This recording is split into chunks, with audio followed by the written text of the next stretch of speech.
This is matcha art, and this is my art. Such a big difference, right? You may have seen many matcha works spread across the internet, all of them incredibly stunning and outstanding. Looking at her work, there were lots of questions pop in my head, so I decided to break down how she colors her work. I start by went to her Twitter page and spending hours studying her works, and this is what I got. First, matcha often use one dominant color in her work. Although there are several works that use complementary color, but what's used most often is one dominant color.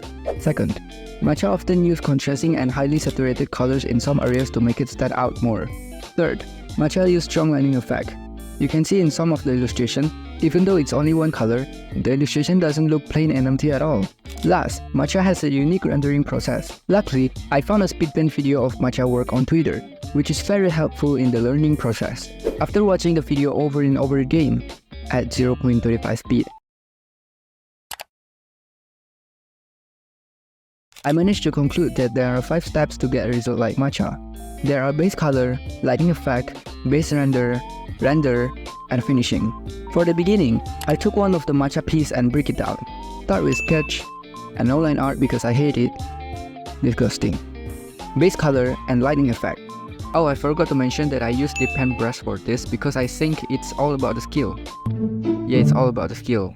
For the lighting effect, matcha darkens the color with multiple layers, then erase the exposed area light, and strengthen its contrast with airbrush. Continue to the next step, base rendering.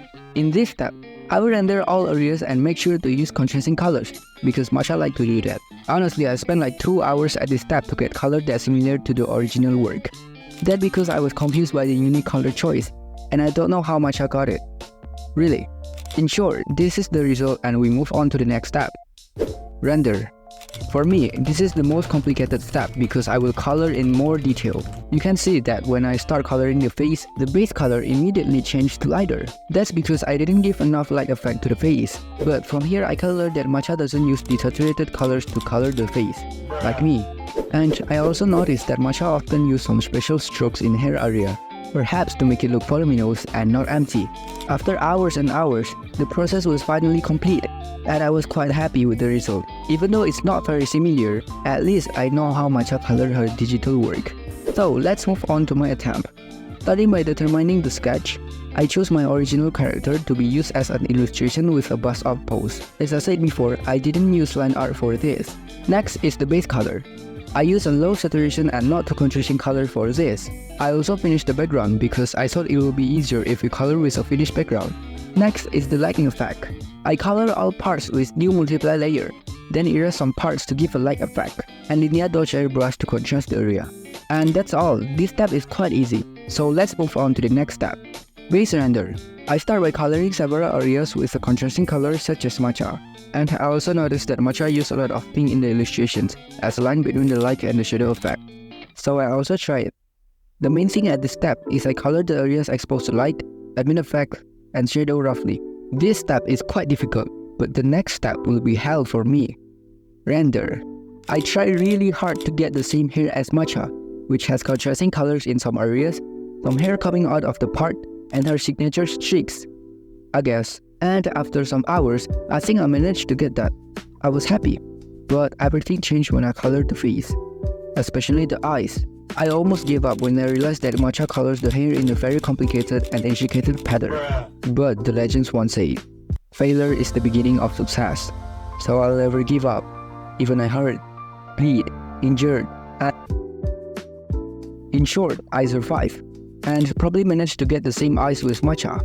I also add more lines to the face to show the shape of her face. This is often done in matcha works. I also add texture and render all parts of the shirt in more detail. I didn't find any problem with the clothes and the accessories. And I think this is the end of the process. But I forgot one more step. There are base color, lighting effect, base render, and finishing. Yup, finishing. I saw matcha using several finishing touches in her work, such as noise texture and chromatic aberration, so I decided to use them in this piece. I don't know how to do it in Ibis Paint, so I moved to Photoshop. To add noise texture, we can click on Filter, Noise, and Add Noise. I set the amount at 10. The higher the amount, the more noise it produces. To add chromatic aberration, we can click on Window, then Channel. Select the red color and lasso the part that you want to have the chromatic aberration effect. Then just move it a little. I erased the effect on the face so it can still stand out.